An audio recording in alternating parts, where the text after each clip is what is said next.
சுவாதி கொலை வழக்கில் சிறையில் இருந்த ராம்குமார் உடலுக்கு ராயப்பேட்டை அரசு மருத்துவமனையில் இன்று உடற்கூறு ஆய்வு நடைபெறுகிறது.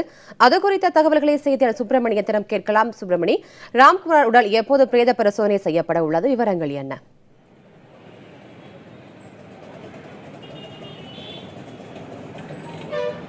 ராம்குமாரின் உடல் ராயப்பேட்டை அரசு மருத்துவமனையில் பிரேத பரிசோதனைக்காக வைக்கப்பட்டிருக்கிறது.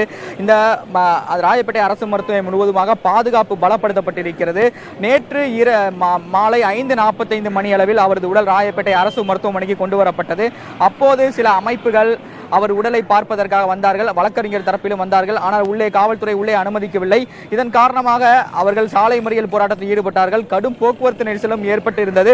இந்த நிலையில் இன்றும் அமைப்புகள் ஏதாவது போராட்டத்தில் ஈடுபட வாய்ப்புகள் இருப்பதாக தெரிய வந்திருக்கிறது.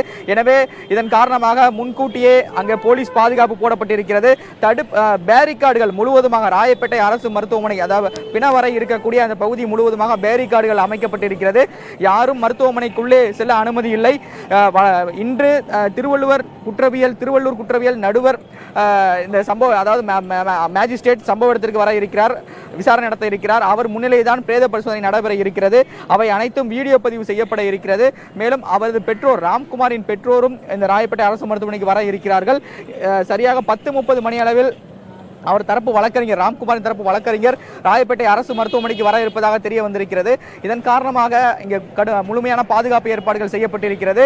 அது மட்டுமல்லாமல் பிரேத பரிசோதனை என்பது முன்கூட்டிய விசாரணைக்கு பிறகு, அதாவது மேஜிஸ்ட்ரேட் விசாரணைக்கு பிறகு இந்த பிரேத பரிசோதனை நடைபெறும் என்று காவல்துறை தரப்பில் தெரிவிக்கப்பட்டிருக்கிறது. புழல் போலீசார் இது தொடர்பாக முதல் கட்டமாக வழக்கு பதிவு செய்திருக்கிறார்கள். மேஜிஸ்ட்ரேட் விசாரணைக்காக வழக்கு பதிவு செய்திருக்கிறார்கள்.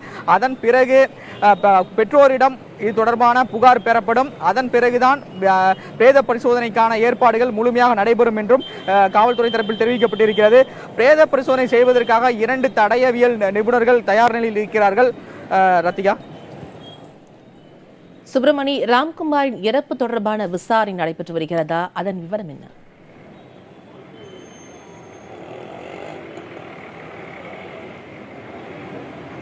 முதல் கட்டமாக இந்த சம்பவம் குறித்து மேஜிஸ்ட்ரேட் விசாரணை நடத்துவார். அதாவது பெற்றோரிடம் புகார் பெறப்பட்டு அதன் பிறகுதான் இந்த விசாரணை தொடங்கப்படும். காவல்துறை இதில் எந்த விசாரணையும் நடத்த இயலாது.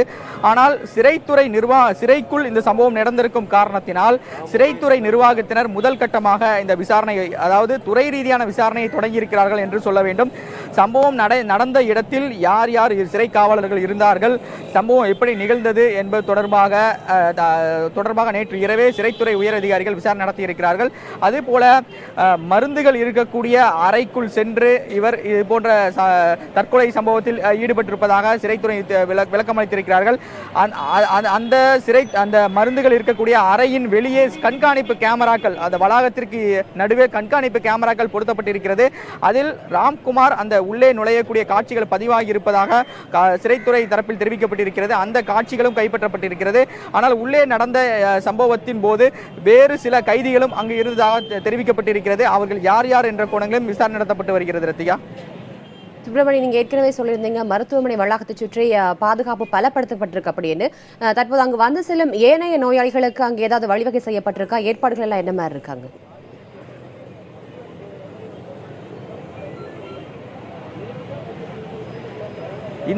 இந்த அறை பிணவரை மட்டுமே. நோயாளிகளுக்கு சிகிச்சை அளிப்பதற்கென்று தனியாக ஒரு கட்டிடம் இருக்கிறது. அங்கே எந்த ஒரு பிரச்சனையும் இல்லை என்று காவல்துறை தரப்பில் தெரிவிக்கப்பட்டிருக்கிறது. அது மட்டுமல்லாமல் போக்குவரத்து நெரிசல் ஏற்படாமல் இருப்பதற்காக காவல்துறையினர் பல்வேறு கட்ட நடவடிக்கைகளும் இங்கே மேற்கொண்டிருக்கிறார்கள். நேற்று மறியல் காரணமாக கடும் போக்குவரத்து நெரிசல் ஏற்பட்டிருக்கிறது. ஆனால் இன்று வார நாட்கள் தொடக்க நாட்களாக இருக்கும் காரணத்தினால் பள்ளி செல்லக்கூடியவர்கள், அலுவலகங்கள் செல்லக்கூடியவர்களுக்கு எந்த ஒரு இடையூறும் ஏற்படாத வகையில் போக்குவரத்து போலீசாரும் இங்கே பாதுகாப்பு பணியில் ஈடுபட்டிருக்கிறார்கள். மேலும் கிட்டத்தட்ட ராயப்பேட்டை போலீசார் இந்த பகுதி முழுவதுமாக பாதுகாப்பு பணியில் ஈடுபடுத்தப்பட்டிருக்கிறார்கள். ரத்திகா.